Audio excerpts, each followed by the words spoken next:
Police আর একটু সংবেদনশীল হলে পারতো, এইটুকুই আমি বলবো। শিক্ষকদের লাঠি পেটানোয় পুলিশকে আরো সংবেদনশীল হলে ভালো হতো বলছেন বিধানসভার অধ্যক্ষ বিমান বন্দ্যোপাধ্যায়। বিকাশ ভবনের সামনে যোগ্য শিক্ষকদের অভিযানে শিক্ষকদের উপর লাঠিচার্জ করার ঘটনায় পুলিশকে আরো সংবেদনশীল হলে ভালো হতো বলেই মন্তব্য করেছেন বিধানসভার অধ্যক্ষ বিমান বন্দ্যোপাধ্যায়। সেই সঙ্গে শিক্ষকদের বিকাশ ভবনের তালা ভেঙে ঢোকার ঘটনাকে সমীচীন হয়নি বলেই মনে করেন তিনি।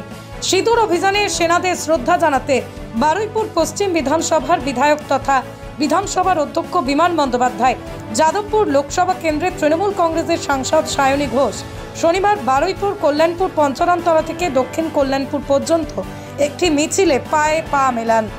শিক্ষকদের আন্দোলনকে দেখুন, আমি বলতে গেলে পরে এটা নিয়ে অনেক রকম সমালোচনা হতে পারে, কিন্তু আমি টিভিতে দেখেছি যেভাবে তালা ভেঙে ঢুকলেন তারা, কোনো শিক্ষকদের পক্ষে এটা করার সমীচীন হয়নি। ওই একটা আমাদের ওই ভবনের বিকাশ ভবনের তালা ভেঙে জোর করে তার মধ্যে ঢুকে যাওয়া, এটা আমি সমর্থন করতে পারি না। তবে পুলিশ আর একটু সংবেদনশীল হলে পারতো, এইটুকুই আমি বলবো। আচ্ছা, শুভেন্দু অধিকারী যাচ্ছে, শতরূপ ঘোষ যাচ্ছে, চাকরি যারা গিয়েছে তাদের আন্দোলনে, তৃণমূলের কি কেউ যাবে? আপনি কি করে সময় যাবেন সেখানে? দেখুন, আমাদের সরকার তো ওদের সমর্থনে রয়েছে। মাননীয় মুখ্যমন্ত্রী তাদের জন্য যে অনুদান ঘোষণা করেছেন, যে 25%, যে 20,000 টাকা 25,000 টাকা করে দিয়েছেন, তাদের তো বোঝা উচিত রাজ্য সরকারের কোষাগারের অবস্থাটা।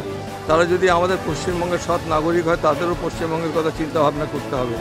এবং যারা এই ঘটনার জন্য দায়ী তাদের বিরুদ্ধে এখনও তদন্ত চলতে, অনেকে গ্রেপ্তার হয়েছে, আপনারা সবাই জানেন, নতুন করে এই ব্যাপারে বলার নেই। তবে আমি একটা কথা বলবো, যারা আমাদের শিক্ষকরা আন্দোলন করছেন তাদের আন্দোলন তারা করার অধিকার রয়েছে, গণতান্ত্রিক অধিকার, শান্তিপূর্ণ আন্দোলন হোক, এটাই আমরা চাইব।